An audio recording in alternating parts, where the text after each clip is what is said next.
अखबार की सुर्खियों में बड़ी बड़ी हेडलाइन छपी थी। मशहूर रईस बिजनेसमैन ने अपनी पत्नी की हत्या कर खुद को गोली मारी। आखिर क्यों एक इतना सक्सेसफुल बिजनेसमैन अपनी बसी बसाई गृहस्थी को अपने ही हाथों से उजाड़ देता है? शाम को 6 बजे अचानक से अपने पति को घर के दरवाजे पर देखकर नम्रता के चेहरे के भाव बदल गए थे। ये बदलाव उसके पति नवीन ने भी महसूस कर लिए थे, क्योंकि वो खुद भी जानता था कि मेरे घर आने से पहले यहाँ क्या हुआ था।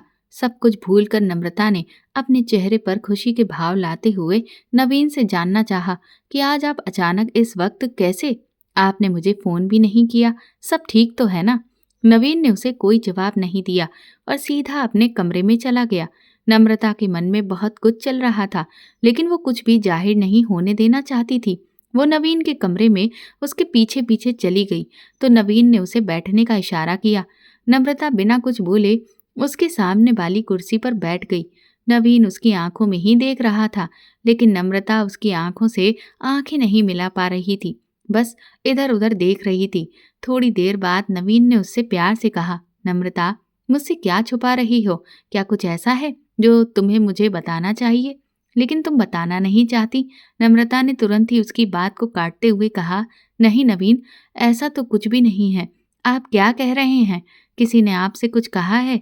उसकी बात सुनकर नवीन से रहा नहीं गया और उसने मोबाइल उठाकर उसे मैसेजेस दिखाए। उन मैसेजेस को देखते ही नम्रता के तो होश उड़ गए थे। अचानक से नवीन ने भी अपना आपा खो दिया और उसने एक जोरदार थप्पड़ नम्रता के गाल पर दे मारा। अब नम्रता भी कुछ नहीं कर सकती थी सिवाय रोने के। उसे रोता देखकर नवीन को और गुस्सा आ गया। तभी उनके बच्चे पायल और अमन आ गए। नवीन कुछ नहीं कर सकता था, वह असहाय सा पागल सा हो गया था और उसके बच्चे अपने पिता के इस रूप को देखकर रोने लगे थे। अचानक नम्रता ने अपने बच्चों को देखा और बेटे अमन को कोचिंग जाने के लिए बोल दिया। अमन बोला, पापा ऐसा क्यों कर रहे हैं मम्मा, क्या हो गया है? नम्रता ने बोला, कुछ नहीं बेटा, जरा सी बात है, अभी सब ठीक हो जाएगा। आपकी कोचिंग का टाइम हो गया है ना, आप जाइए, मम्मा सब ठीक कर देगी। अमन अभी 12 साल का टीनेजर बच्चा था, इसलिए उसने अपना बैग उठाया और चला गया। फिर नम्रता पायल की ओर देखकर बोली, बेटा आप बाहर खेल कर आओ। पायल अपनी माँ से लिपट गई। नम्रता ने खुद को संभाला और फिर से कहा, बेटा बच्चों के साथ खेलो। जब पायल बाहर नहीं गई तो नवीन ने टीवी चालू कर दिया और बोला, जाओ जाकर टीवी देखो। अपने पापा से डरकर वो तुरंत बैठक में जाकर टीवी देखने चली गई। अब नवीन नम्रता की ओर गुस्से से चिल्लाया, ये क्या किया तुमने? मैंने किस बात की कमी रखी थी तुम्हारे लिए जो तुमने मेरे प्यार का ऐसा सिला दिया? क्या मेरी ईमानदारी का यही जवाब है तुम्हारे पास? ऐसी बेवफाई की तुमने, मैंने इतना प्यार दिया तुम्हें और तुम मेरी आंखों में धूल झोंक रही थी। बोलो कब से चल रहा है ये सब? कौन है ये? और एक नहीं कितने तुम्हारे आशिक हैं? नम्रता की आंखों से आंसू बहते जा रहे थे। वो कुछ नहीं बोल पा रही थी। उसे अंदर ही अंदर डर लग रहा था कि आखिर ऐसा कैसे हो गया। नवीन नम्रता पर लगातार चिल्लाता जा रहा था और उसका सब्र का बांध भी टूटता जा रहा था। अचानक उसने एक और थप्पड़ नम्रता के जड़ दिया तो उसने नवीन के पैर पकड़ लिए और माफी मांगने लगी। रुको नवीन, मुझसे गलती हो गई। मुझे अंदाजा नहीं था कि मैं क्या करने जा रही हूँ। इस शरीर ने मुझसे क्या क्या करवा दिया। नवीन ने कोई प्रतिक्रिया नहीं दी। उसके मन में नम्रता के लिए कोई प्यार नहीं था, न कोई जज्बात बचे थे। आखिर होते भी कैसे, क्योंकि नम्रता के जो गलत तरह के मैसेजेस उसके फ़ोन में किसी ने भेजे थे, वो भी एक नहीं कई सारे। नवीन ने नम्रता को धक्का दिया और जोर से चिल्लाया, अंदाजा नहीं था? कैसे? कोई इतनी बड़ी गलती कर रहा है और उसे एहसास नहीं होगा कि वो क्या करने जा रहा है, कि अपने ही बसे हुए घरौंदे को उजाड़ दिया, वो भी सिर्फ 2 मिनट के सुख के लिए। आखिर इस मिट्टी की काया की इच्छाओं का इतना मोह। नवीन की आंखों से आंसू बह रहे थे और इधर नम्रता भी आंसू बहा रही थी। नवीन फिर चिल्लाया, अब किसके लिए रो रही हो? क्या मैं तुम्हारी इच्छाएं पूरी नहीं कर सकता था? क्या कमी रह गई थी मेरे प्यार में? तुम मेरे लायक नहीं रही, तुम अपवित्र हो। मैंने परिवार के खिलाफ जाकर तुम्हें अपनाया था और तुमने मेरे साथ क्या किया? मुझे ही धोखा दे दिया। अब तो मैं कहीं भी मुंह नहीं दिखा पाऊंगा और ना ही तुम्हें अपना पाऊंगा। नम्रता फिर से रोते हुए बोली, नहीं नवीन, प्लीज मुझे ऐसे ना छोड़कर जाओ। मैं तुम्हारी पत्नी हूँ, मुझसे गलती हो गई, मुझे माफ कर दो। नवीन ने उसकी तरफ देखकर कहा, अगर यही गलती मैंने की होती तो क्या तुम मुझे माफ कर पाती? अब नम्रता के पास कोई जवाब नहीं था। बस आंखों में आंसू लिए वो नवीन की तरफ देख रही थी। तभी अचानक फिर से नवीन ने चिल्लाकर पूछा, बोलो, आखिर कब से चल रहा है ये सब? और कौन है ये सारे? सब मुझे सब जानना है। नवीन ने चिल्लाते हुए नम्रता से कहा, बताओ मुझे क्या हो रहा है ये सब? और अब कोई झूठ नहीं चलेगा, मैं सिर्फ सच सुनना चाहता हूँ। नम्रता ने नवीन की ओर देखते हुए कहा, मैं जानबूझकर कुछ नहीं करना चाहती थी, बस अनजानी सी चाहत ने मुझे ऐसा करने को मजबूर कर दिया। आखिर मैं माँ के साथ साथ एक पत्नी भी हूँ और एक औरत भी। आप ये कैसे भूल गए कि एक औरत होने के नाते मुझे कई बार आपका साथ चाहिए होता और आप वहाँ नहीं होते थे। बताइए मुझे, मैंने कैसे अपना समय बिताया होगा आपके बिना? नवीन ने फिर चिल्लाकर कहा, तो मैं इतनी मेहनत किसके लिए कर रहा हूँ? आखिर इसीलिए ही ना कि तुम्हें और बच्चों को भी कोई तकलीफ ना हो, किसी चीज की कोई कमी ना हो। नम्रता बोली, क्या पैसा ही सब कुछ है? परिवार क्या होता है? पति पत्नी आपस में कैसे रहते हैं?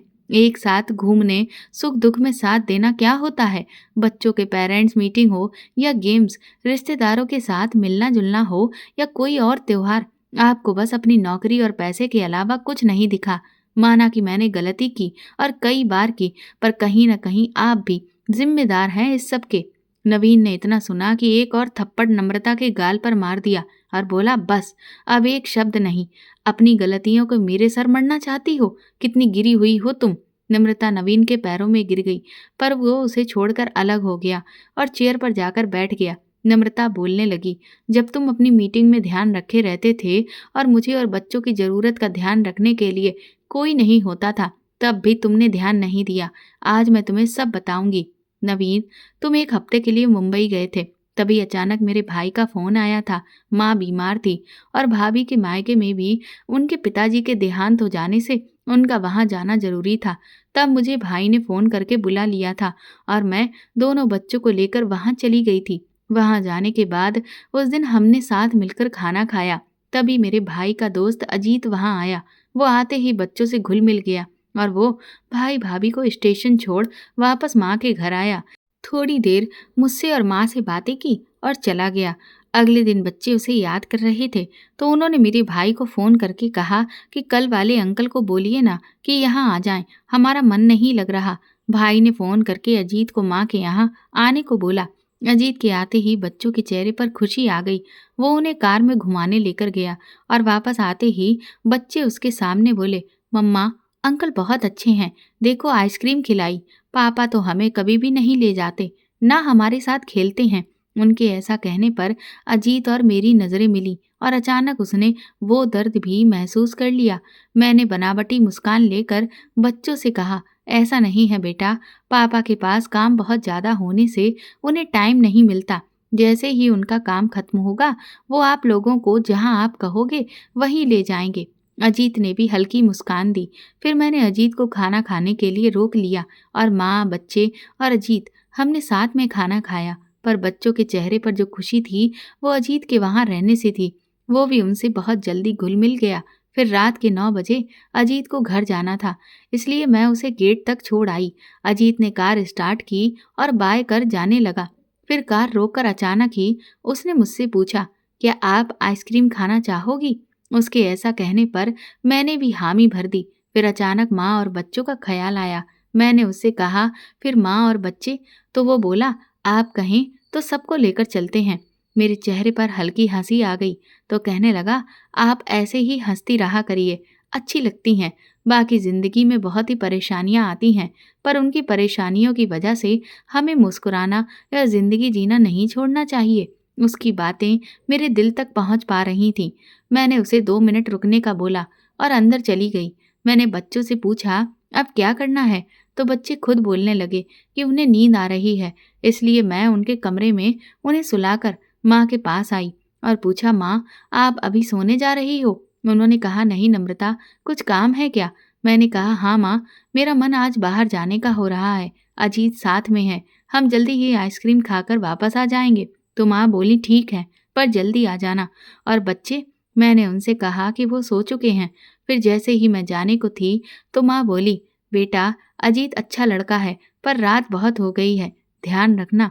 मैं हाँ में सर हिलाकर बाहर से दरवाजा लॉक कर हल्की सी मुस्कान के साथ अजीत के पास आई और कहा, अब चलते हैं। तब तक अजीत कार के बाहर टिक कर खड़ा होकर मेरा इंतजार कर रहा था। उसने भी मुझे देखा और मेरे लिए कार का दरवाजा खोल दिया। मन में अनगिनत सवाल थे, पर मुझे कुछ नहीं दिख रहा था। मैं अपनी भी जिंदगी जीना चाह रही थी। कार में बैठने पर अजीत ने मुझसे सवाल किया, आपसे एक बात पूछूं? मैंने हामी भरी तो कहने लगा कि क्या आपके मुस्कुराने में मैं आपकी मदद कर सकता हूँ? मैंने ना समझते हुए उसकी तरफ देखा और पूछा, मैं समझी नहीं। तो कहने लगा, मतलब मुझे लगता है कि आपके मन में कोई बात है जो आप किसी से कह नहीं पा रही हैं और अंदर ही अंदर घुट रही हैं। क्या है जो आपको हंसने से रोकता है? किसी भी इंसान को खुश रहने का हक है, पर आप खुशी बाहर से दिखाने की कोशिश करती हैं, लेकिन खुश नहीं हैं। उसका इतना बोलना था कि मेरी आंखों से झरझर आंसू बहने लगे। फिर मैं खुद को संभालते हुए बोली, ऐसी क्या बात तुम्हें समझ में आ गई अजीत, जो मेरे पति को समझ में नहीं आती? उन्हें मेरा और बच्चों का अकेलापन क्यों नहीं दिखता? जैसे तुम उनके साथ खेल रहे हो, उन्हें घुमाने ले जाते हो, वैसे बच्चों का मन है कि उनके पापा उन्हें लेकर जाएं, पर नवीन तो जैसे अपने बिजनेस में डूबे रहते हैं। ऐसा नहीं है कि मैं उन पर भरोसा नहीं करती हूँ या उनके जीवन में कोई और है। वो तो बहुत ईमानदार हैं और बस हमारा साथ नहीं दे पाते। कभी बिजनेस मीटिंग, कभी दूसरे शहर के दौरे, सब समझते हैं, फिर भी क्यों? अजीत ने समझदारी दिखाते हुए कहा, नम्रता जी, वैसे मेरी शादी तो नहीं हुई है, पर फिर भी मैं कहना चाहूँगा कि पुरुष होकर बहुत जिम्मेदारियां हो जाती हैं। माँ बाप, भाई बहन की जिम्मेदारियां, फिर शादी के बाद एक अच्छा पति, एक अच्छा पिता बनना, फिर उन सभी को बराबर से महत्व देना। उसके जीवन में कोई छोटा बड़ा नहीं होता, सब बराबर होते हैं।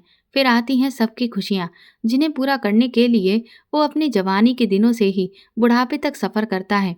फिर अनजाने में ही उसे बहुत सारी खुद की खुशियों को त्यागना पड़ता है। अब मैं नवीन से मिला नहीं हूँ, पर कहीं न कहीं बता सकता हूँ कि उन्हें खुद भी ये कमी खलती होगी कि अपने परिवार को मैं पूरी तरह से टाइम नहीं दे पाता। इस पुरुषवादी समाज में एक पुरुष की सबसे बड़ी कमी यही है कि वो खुद अंदर ही अंदर घुटता रहेगा और बताएगा नहीं, क्योंकि हमारे समाज में पुरुष को यही सिखाया गया है कि सारी समस्याएं वो खुद अकेला ही निपटा ले, जबकि ऐसा नहीं है नम्रता जी। नम्रता एकटक अजीत को देखे जा रही थी और ध्यान से उसकी बातें सुन रही थी। नम्रता सोच रही थी कि ऐसी बातें नवीन शादी से पहले करते थे और शादी होने के बाद फिर वही जिम्मेदारी निभाना।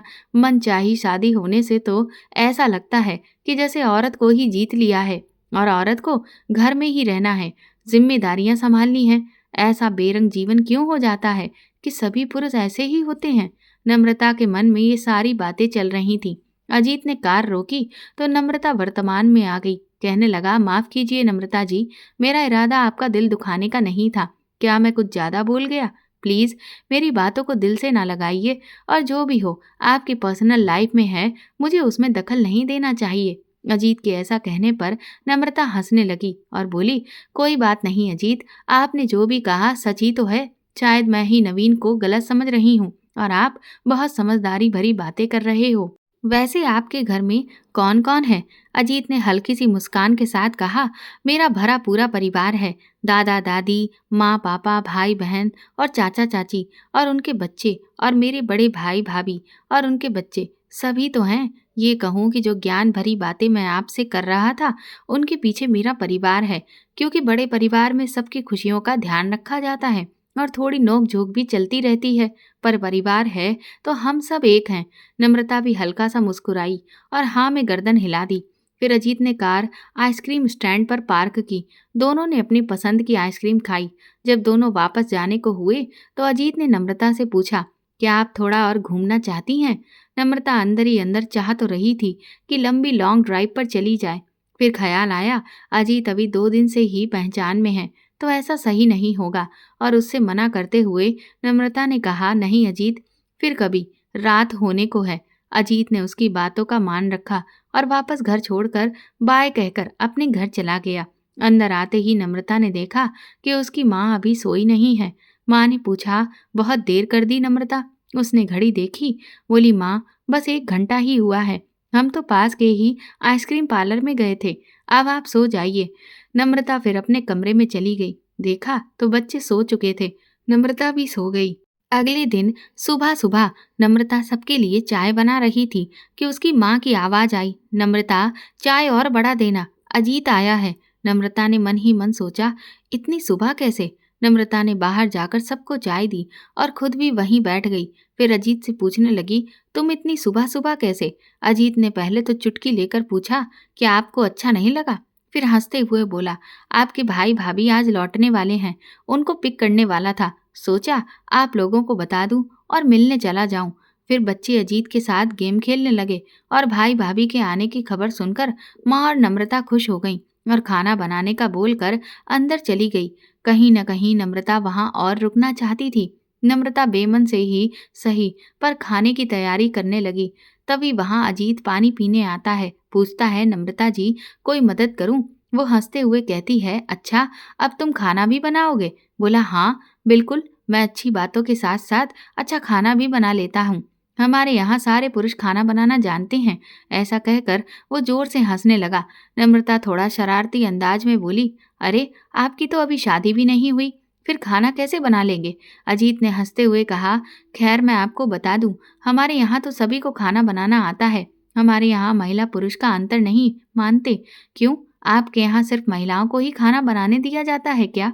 नम्रता ने गर्दन हिलाते हुए कहा, नहीं ऐसा तो कुछ नहीं, पर हमारे यहाँ पुरुषों को घर के काम करने के लिए समय ही कहाँ है। नम्रता बोली, वैसे तो अब जरूरत नहीं है, लगभग सबके लिए खाना तैयार हो चुका है और आप भी खाना खाकर जाना। अजीत बोला, आप मुझे सिर्फ अजीत कह सकती हैं, मैं इतना भी बूढ़ा नहीं हूँ अभी। नम्रता मुस्कुराकर बोली, ठीक है अजीत। कुछ देर के बाद नम्रता के भाई और भाभी भी आ जाते हैं। अब सब एक साथ खाना खा रहे थे। नम्रता की भाभी ने खाने की तारीफ करते हुए कहा, तुमने बहुत अच्छा खाना बनाया है। इससे पहले कि नम्रता कुछ कहती, अजीत तपाक से बोला, हाँ खाना तो बहुत ही स्वादिष्ट बना है, ऐसा कि मैं अपनी उंगलियां भी खा जाऊंगा। अजीत की इस बात पर सब ठहाका लगाकर हंस रहे थे, लेकिन नम्रता की भाभी को ये बात थोड़ी अटपटी लगी। वो बोली, अरे वाह अजीत, खाना तो तुम हमारे घर पहले भी खाए हो, पर कभी मेरे बने खाने की इतनी तारीफ नहीं की। अजीत संकुचित होकर बोला, नहीं भाभी ऐसा तो नहीं है, खाना तो आप भी अच्छा बनाती हैं, पर आज पहली बार नम्रता जी के हाथ का खाना खाया है, इसीलिए तारीफ करना तो बनता है ना। नम्रता मन ही मन खुश हो रही थी, पर बाहर से जाहिर नहीं कर पा रही थी। आखिर जाने कितने दिनों के बाद कोई उसकी तारीफ कर रहा था, वरना नवीन के पास तो इतना समय ही नहीं होता कि थोड़ा समय निकाल कर उसे प्यार के दो बोल बोले। फिर सबने खाना खा ही लिया तो उसकी माँ और भाई अपने कमरे में चले गए थे। अजीत वहीं बच्चों के साथ खेल रहा था। अजीत 9 बजते ही घर चलने का कहकर बाहर चला गया और फिर वापस अंदर जाकर नम्रता की ओर न देखकर भाभी से बोला, भाभी आइसक्रीम खाने चलोगी? उसकी भाभी ने आश्चर्य से कहा, आज तक तो कभी नहीं पूछा, अचानक क्या हुआ अजीत? तो वो कहने लगा, बस यूं ही मन कर रहा था। ये कहते हुए उसने तिरछी नजर से नम्रता को देखा। नम्रता की भाभी बोली, नहीं बाबा, इतना सफर करके आए हैं, अब और नहीं घूमा जाएगा, ऐसा करो कल चलेंगे।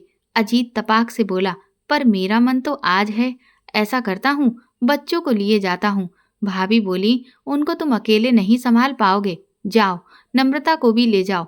नम्रता वैसे तो जाहिर नहीं होने देना चाह रही थी, लेकिन उसकी मंद मंद मुस्कुराहट अजीत ने भी देख ली थी। बच्चे तो तुरंत तैयार हो गए और भाभी ने नम्रता को भी जाने को बोला। अब अजीत की कार में आगे अजीत और नम्रता और पीछे सीट पर दोनों बच्चे मोबाइल में गेम खेल रहे थे।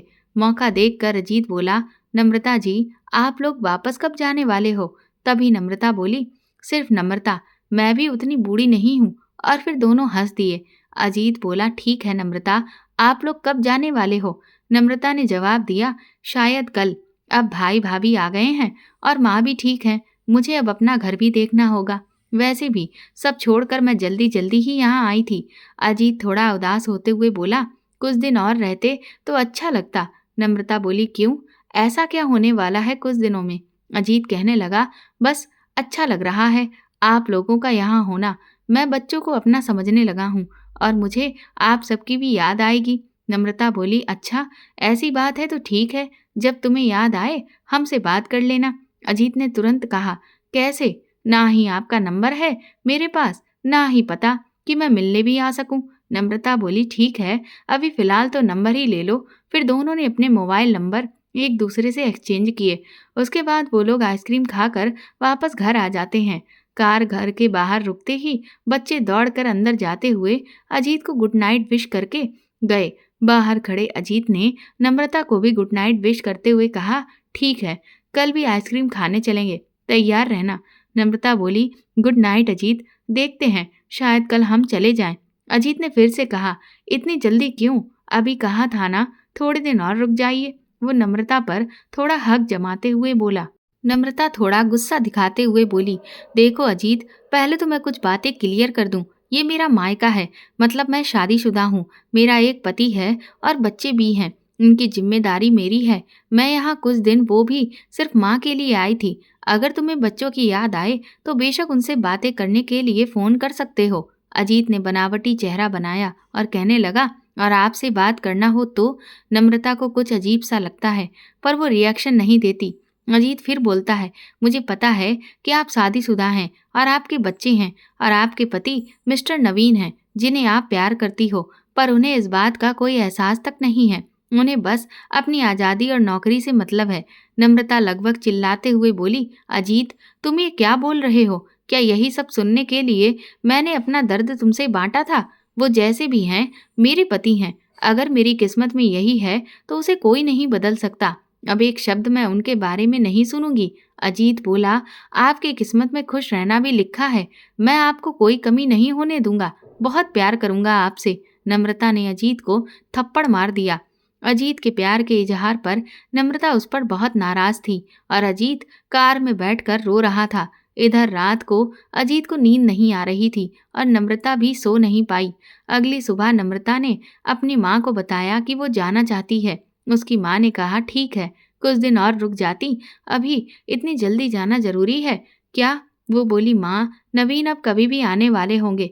बस एक सप्ताह के लिए ही मुंबई गए थे। मैं भैया के फोन करने पर तुरंत चली आई थी। घर भी संभालना होगा, सब अस्त व्यस्त होगा।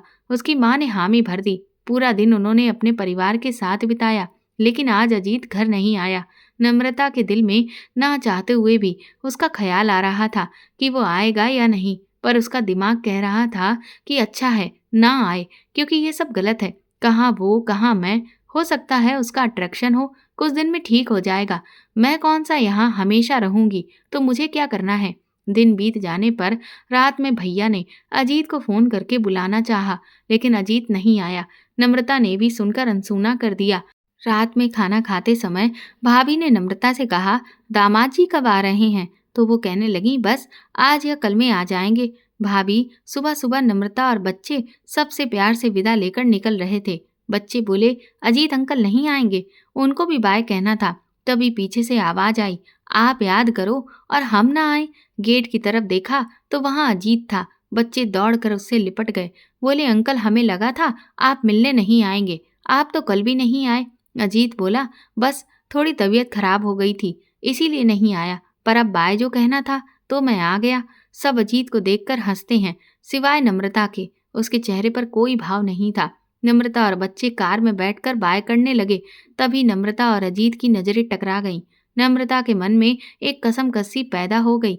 अजीत जिस तरह से उसकी तरफ देख रहा था, ऐसा लग रहा था कि वह उसे बहुत कुछ कहना चाह रहा है, पर नम्रता ने मुंह मोड़ लिया। नम्रता के भाई ने उसे और बच्चों को ट्रेन में बिठाकर कोयम्बटूर रवाना कर दिया। 2 दिन बाद नवीन आ गया था। नम्रता और बच्चे खुश हो गए। सबने बैठकर बहुत दिनों बाद साथ खाना खाया।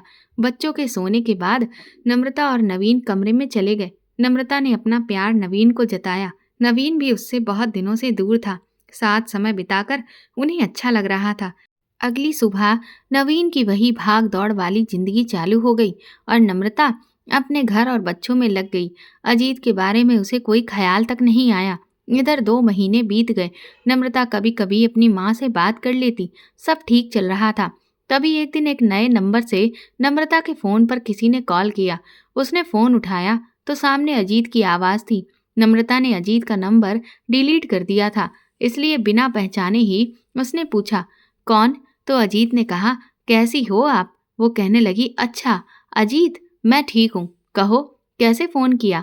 कहने लगा, बस ऐसे ही। आपने कहा था बच्चों की याद आए तो कॉल कर सकता हूँ। बस उनसे बात करना चाहता था। नम्रता ने कहा, ठीक है, बात कराती हूँ। बच्चे बहुत देर तक अजीत से बात करते रहे। फिर फ़ोन रखते समय अजीत नम्रता से बोला, आपसे भी बात करनी थी। बोली, मैं सुन रही हूँ। कहने लगा, मुझे माफ़ कर दीजिए, शायद मेरी फीलिंग्स एक तरफा थी, मुझे समझने में गलती हो गई। नम्रता ने कहा, अच्छा है कि तुम्हें समझ आ गया, क्योंकि मैं शादीशुदा हूँ और ये सब गलत है। हमारे बीच उम्र का फासला भी है। तुमने आइसक्रीम खिला ली तो इसका मतलब ये नहीं कि हमारे बीच प्यार हो जाएगा। मैं अपने पति से प्यार करती हूँ बस। अजीत बोला, क्या हम दोस्त बन सकते हैं? सिर्फ दोस्त। आप अच्छी हो और मैं अपने किए पर शर्मिंदा हूँ। मैं एक अच्छी दोस्त खोना नहीं चाहता। प्लीज नम्रता। वो बोली, ठीक है। अजीत, देर आए दुरुस्त आए, कोई बात नहीं। तुम्हारी उम्र में ऐसा होना आम बात है। अब समझदार बनो, ठीक है? ऐसा कहकर नम्रता हंसने लगी और जवाब में अजीत भी हंस दिया। अब अजीत अक्सर बच्चों से बातें करता और नम्रता से भी। नम्रता को उस पर भरोसा था क्योंकि वो उसके भाई का दोस्त था। नम्रता और नवीन के रिश्तों पर इन चीजों का कोई फर्क नहीं पड़ रहा था क्योंकि नवीन अक्सर शहर से बाहर ही रहता था। एक दिन अजीत ने फोन करके पूछा, नम्रता बताओ आज मैं कहाँ हूँ? उसने पूछा, कहाँ? तो अजीत बोला, कोयम्बटूर में। मैं अपने काम के सिलसिले में यहाँ आया हूँ। उसने पूछा, अरे कैसे? ये तो अच्छी बात है। अजीत ने कहा, आप अपने घर बुलाना नहीं चाहोगी? मुझे बच्चों से मिलना है। नम्रता ने कहा, ठीक है। शाम को ही अजीत घर पहुंच जाता है। बच्चे उसे देख खुश हो जाते हैं। वो सबके लिए तोहफे लाया था। नम्रता अजीत से पूछती है, कितने दिनों का टूर है? अजीत कहता है, बस 2 दिनों का। मैंने होटल में बुकिंग की है। मिस्टर नवीन से मिलकर चला जाऊंगा। नम्रता कहती है, ठीक है, तुम सही दिन पर आए हो। नवीन आज वैसे भी घर आने वाले हैं। तुम रुको, मैं खाना बनाती हूँ। आज का खाना यहीं खाना। नवीन जब घर आया तो उसने बैठक में अजीत को बैठे देखा। नवीन ने पहली बार किसी गैर व्यक्ति को बिना उसकी मौजूदगी में अपने ही घर में बैठे देखा तो थोड़ा चौंक जाता है। नवीन आते ही पूछता है, आप कौन? तो अजीत कहता है, मिस्टर नवीन, मैं अजीत। मैं अपने बिजनेस के सिलसिले में कोयम्बटूर आया था। सोचा सबसे मिलने चलूं। मुझे नम्रता जी ने बताया कि आप आने वाले हैं, इसीलिए बस आपका ही इंतजार कर रहा था। जवाब सुनकर नवीन भी मुस्कुराकर बोला, अच्छा अजीत, हाँ ठीक है, बैठे बैठे चाय वगैरह पी या नहीं? अजीत ने कहा, बच्चों के साथ गेम खेल रहा था, उनकी बहुत याद आ रही थी। वैसे भी बहुत दिन हो गए, मिलना नहीं हो पाया। नवीन ने कहा, ठीक है, मैं जरा फ्रेश होकर आता हूँ, फिर बात करते हैं। नवीन नम्रता के पास जाकर पूछता है, ये कब आया? तो नम्रता बोलती है, बस आपके आने के कुछ ही देर पहले ही। उसने बताया कि वो यहाँ किसी काम से आया है। जब घर आने के लिए पूछा तो मैंने भी बताया कि आप आने वाले हैं, उनसे भी मिल लेना। तो बस आपका ही इंतजार कर रहा है। मैंने उसे खाना खाने के लिए रोक लिया है, सब साथ में ही खाना खाएंगे। नवीन कहता है, ठीक है, अच्छा किया, चलो जल्दी खाना टेबल पर लगा दो, मुझे भी जोर की भूख लगी है। नम्रता भी थोड़ी ही देर में टेबल पर खाना लगाने लगती है। अजीत उसकी आगे बढ़कर मदद करने लगता है, लेकिन नम्रता मना करती है। पर जब नवीन दोनों को साथ में टेबल पर खाना लगाते हुए देखता है तो उसे अच्छा नहीं लगता। लेकिन जैसे ही अजीत नवीन को आते देखता है तो अपने लिए चेयर खींचकर बैठ जाता है। नवीन अजीत से कुछ प्रश्नों की झड़ी लगा देते हैं कि पढ़ाई में क्या क्या किया है, कौन सा बिजनेस है, घर में कौन कौन है, रहन सहन वगैरह। इधर नवीन को अजीत थोड़ा सा शातिर दिमाग वाला लगता है और ये भी कि ये हमारे स्तर का नहीं है। जब सब खाना खा चुके होते हैं तो अजीत फिर से बाकी सामान को उठाने में नम्रता की हेल्प करने लगता है, जिससे नवीन उससे बोलता है, रहने दो अजीत, वो खुद कर लेगी, तुम्हें अब चलना चाहिए। वैसे कहाँ रुक रहे हो तुम? नम्रता ने बताया कि तुम्हारा रुकने का इंतजाम पहले से है। अजीत सकपका जाता है, कहता है, हाँ मिस्टर नवीन, मेरा 2 दिन का ही टूर है। मैंने होटल में अपने लिए रूम बुक कर लिया है। मुझे लगता है कि अब मुझे चलना चाहिए। फिर वो सबको बाय कहकर वहां से चला जाता है। बच्चे अपने रूम में चले जाते हैं। नम्रता अपना काम खत्म करके रूम में आती है। नवीन नम्रता से बोलता है, देखो मैंने तुम्हें ज्यादा रोक टोक कभी नहीं किया, पर ये अजीत ठीक ठाक है भी या नहीं? उम्र का कच्चा है और काम का भी। इसका ज्यादा यहाँ आना जाना ना हो तो ही अच्छा है। हर कोई अपने साथ उठने बैठने के लायक नहीं होता। नम्रता भी उसकी बातें ध्यान से सुन रही थी। वो बहस करने के मूड में नहीं थी, इसलिए उसने कुछ नहीं कहा। वो अपना नाइट सूट पहनकर नवीन के करीब आई। उससे कुछ बातें करना चाहती थी, उसके करीब आना चाह रही थी, लेकिन नवीन तो जैसे सिर्फ अपनी ही दुनिया में रहता था। अपनी बात कहकर वो नम्रता को नजरअंदाज करते हुए बोला, मैं बहुत थक गया हूँ, चलो सो जाते हैं, कल जरूरी मीटिंग से मुझे जाना है। लेकिन नम्रता जैसे आज हार नहीं मानना चाहती थी, बोली, सो जाना, कौन मना कर रहा है नवीन, थोड़ी देर मुझसे बात कर लो। ऐसी कई बातें हैं जो मुझे आपसे शेयर करनी होती हैं। मैं आपकी पत्नी हूँ, कुछ मेरे भी अरमान होते हैं, प्लीज। लेकिन नवीन ने उसे समझाते हुए कहा, आज नहीं, आज बहुत थकान है। और वो नम्रता का हाथ झटक कर दूसरी तरफ मुंह करके लाइट बंद कर सो जाता है। नम्रता इस बात से सबसे ज्यादा दुखी रहती थी कि सारे सुख हैं उसके पास, पति भी पास है, पर पति का प्यार जिसके लिए वो तरसती है वो क्यों नहीं मिलता उसे। नम्रता गुस्से में रोती रहती है और बालकनी में आकर खड़ी हो जाती है। उसके दिमाग में बहुत कुछ चल रहा था कि आखिर उसकी गलती क्या है। एक औरत को प्यार भी तो चाहिए होता है, फिर चाहे वो बनावटी ही क्यों ना हो। क्यों ऐसा होता है कि शादी के ज्यादा वक्त बीत जाने के बाद और बच्चों की जिम्मेदारियों के बाद वो प्यार कम होने लगता है। क्या सिर्फ आदमी ही टेंशन लेता रहता है, औरत नहीं लेती? फिर क्यों नवीन नम्रता की चाहत को अनसुना कर देता है? थोड़ी देर के बाद नम्रता रूम में वापस आती है। वो नवीन की तरफ देखती है और सोचती है कि पहले मैं जरा सा गुस्सा होती थी तो खुद मनाने आ जाया करते थे, अब तो बस मुंह फेर कर सो जाते हैं। फिर नम्रता भी सो जाती है। अगले दिन नवीन सुबह मीटिंग के लिए निकल जाता है। नम्रता पूरा दिन कैसे बीतेगा ये सोचकर उदास हो जाती है। बच्चे भी पढ़ाई कर गेम खेलने चले गए। 4 बज रहे थे। घर खाने को दौड़ रहा था, तभी अचानक अजीत का फोन आया। वो कहती है, हाँ अजीत, कैसे हो? आज तो तुम्हें निकलना होगा ना? अजीत कहता है, मैं शाम को निकलूंगा। सोचा जाने से पहले आपसे बात कर लूं। घर जाने से पहले मिलना चाहता था, आपके ही घर आ जाऊं। उसे तभी नवीन की कल वाली सारी बातें याद आ जाती हैं। तो वो अजीत से कहती है कि मैं ही तुमसे मिलने आ जाती हूँ। एक्चुअली बाहर मुझे एक काम है, वो भी पूरा हो जाएगा और तुमसे भी मिल लूंगी। अजीत कहता है, ठीक है, किसी रेस्टोरेंट में मिलते हैं। फिर वो कहती है, नहीं, जहाँ रुके हो वहीं का एड्रेस बता दो, मैं वहीं आती हूँ। वो सोचती है कि अगर बाहर किसी और ने उसे अजीत के साथ देख लिया तो नवीन फालतू ही गुस्सा करेंगे। अजीत एड्रेस बता देता है। नम्रता थोड़ी देर के बाद अजीत के पास पहुंच जाती है। कुछ देर वो लोग बातें करते हैं। फिर वो कहती है, ठीक है, मैं चलती हूँ, देर हो जाएगी, तुमसे मिलकर अच्छा लगा। अचानक अजीत नम्रता को रोक कर कहता है, रुको तो जरा, मैं आपके लिए कुछ लाया था। ये कहकर वो एक गिफ्ट देता है। वो बड़ी उत्सुकता से उसे खोलने लगती है, जिसमें एक उसकी बड़ी सी फोटो होती है, जिसमें वो खुलकर मुस्कुरा रही होती है। वो देखकर वो बहुत खुश हो जाती है और अजीत को थैंक यू कहती है। अजीत कहता है, मैं बस इसी मुस्कुराहट की तो बात किया करता था, आप हंसते हुए बहुत अच्छी लगती हो। नम्रता अंदर ही अंदर खुश हो जाती है कि कोई इतना उसकी खुशी के लिए कर रहा है, पर ये दिमाग में नहीं आता कि ये अजीत है। और वो अचानक ही मुड़कर उसे गले से लगा लेती है और फिर वो अपनी मर्यादा लांघ जाती है। अजीत को इसकी उम्मीद नहीं थी, पर वो भी नम्रता को पसंद करता है तो बदले में वो भी आगे बढ़ जाता है और फिर दोनों एक दूसरे में खो जाते हैं। तभी नम्रता को होश आता है कि ये गलत है और वो अजीत से झटक कर दूर होती है और एक थप्पड़ मार देती है। अजीत अपना हाथ उस गाल पर रखता है और नम्रता की तरफ देखने लगता है।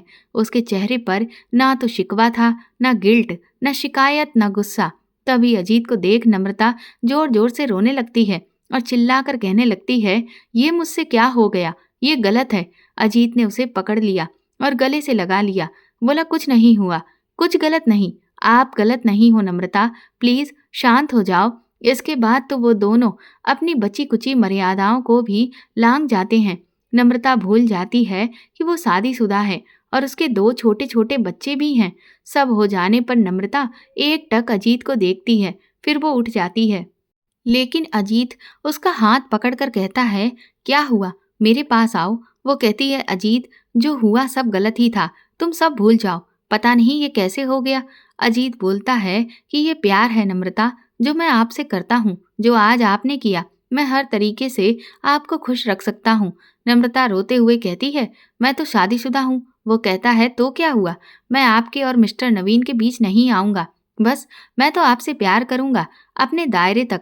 नम्रता उसकी बातों का मतलब समझ नहीं पाई और उसने कुछ भी नहीं बोला, लेकिन आज वो तृप्त थी। नम्रता समय देखती है और कहती है कि मुझे देर हो रही है, अब मैं घर जाती हूँ।